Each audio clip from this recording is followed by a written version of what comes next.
In this video, we will look at how to find and use the Vogue Archive.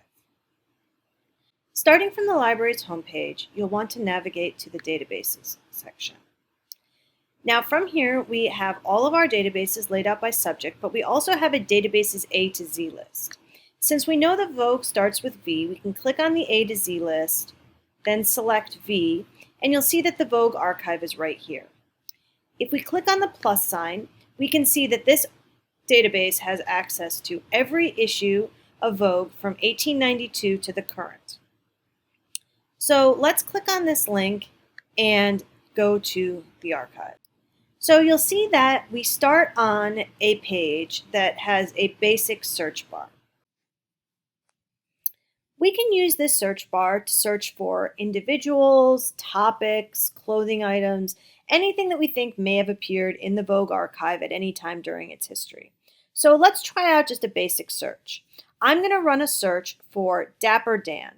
And because that's a two-word name, I'm going to put it in quotation marks so that it is searched as a phrase. And I'm going to hit search. Now you'll see that we'll come up with 5 results, and you get a little bit of information about those results in the title. So it's either going to give you the title, or it's going to say that it's an advertisement, and you can see here that it's going to say who the author is if relevant, and what issue it's from, date, etc. in the pages. So that's a very useful way if you have a known entity and you want to just run a simple search for that entity. On the left-hand side, you can see that there are ways to sort this information. So you could limit by publication date. This timeline gives you the option to say, okay, I only want the records from the 1980s. It also gives you a sense of how many records there are, and you can sort of see as a topic is more and less covered in Vogue over the time periods. And if I were to click on one of these decades, it will take me to just that one item, and also it'll take me to a more specific date range. So it would tell me if there were multiple here. So let's try that again using the 1910s to 2019s as our example. And you'll see that the timeline gives you each time that an item came out. Okay, so other things that appear in this filters are document type, and section editor, and photographer/illustrator. And there are only these results because there are only 5 items. But we'll run another search in the advanced section, and you'll see that sometimes there are even more filters that you can use if they're relevant. So let's go to the advanced search feature. From this advanced search feature, you can look for different types of specific information, and you can create a more customized and advanced search. So rather than simply searching through all of the issues of Vogue and all of the text for mentions of Dapper Dan or another designer, here I could specify that I only want to look at abstracts. I'm looking for a specific author or contributor. Maybe I want to see the work of a specific magazine editor. And then down here you see that I could specify a designer's name for image details. All of this different information can be specified. So let's say that I'm interested in specifically images that have the designer name Givenchy associated with them. I could include that, and I could even give a publication date range, but for now we'll just run this as a search. You'll see that this brings back 207 results, and again we can see the way that this has been covered over the years. So there's a lot of coverage in the 1970s and then less as we go towards the present. If I clicked on a specific date range just to see more detail, I would again see a timeline that gives you a sense of how the coverage was ebbing and flowing during that 10-year period. And I could even narrow down further. Other filters that are relevant, you can filter by document type. So perhaps rather than articles, you want to focus on fashion shoots, which does include more than you might think. It includes not only classic fashion shoots, but anything that really has these images associated with it. And clicking in, you can see here we have one example.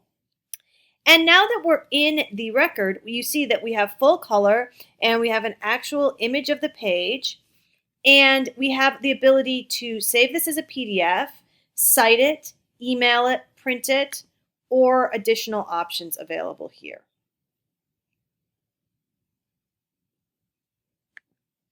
So if we wanted to know how to cite this, we could click on Cite, and it's going to allow you to select your citation style. So we'll say that we want APA, and now it's going to generate the citation for you. And you can select and then copy this, but I would always recommend that you review it for accuracy.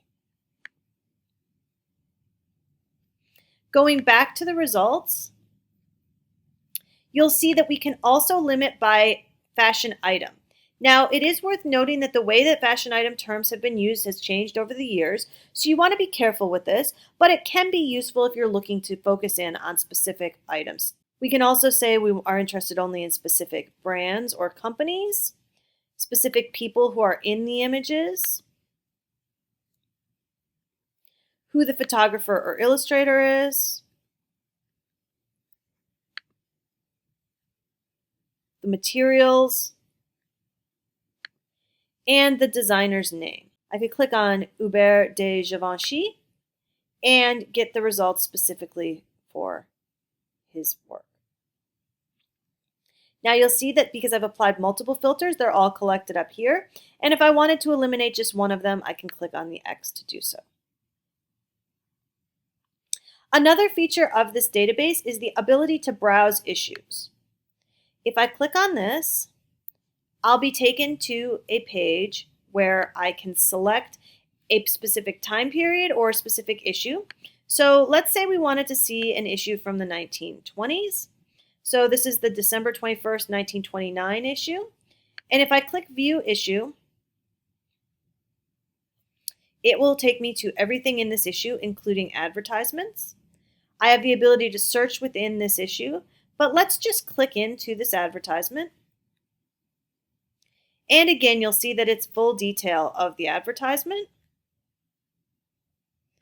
And in fact, I can then click Browse this issue to have the experience of flipping through the magazine online. So here's the cover. And I can simply flip page by page. It's going to have everything from the advertisements to articles to photos or illustrations. And it's a great way to find out all sorts of information about what was happening during that time period. Not just what the articles were covering, but also things like what types of advertisements they had and how those advertisements were designed. I hope that has helped you to have a sense of how you might use the Vogue Archive. It's a great resource that allows you to get information about fashion from 1892 to the present, so I really encourage you to use it. If you have questions on this or anything else, please ask the library.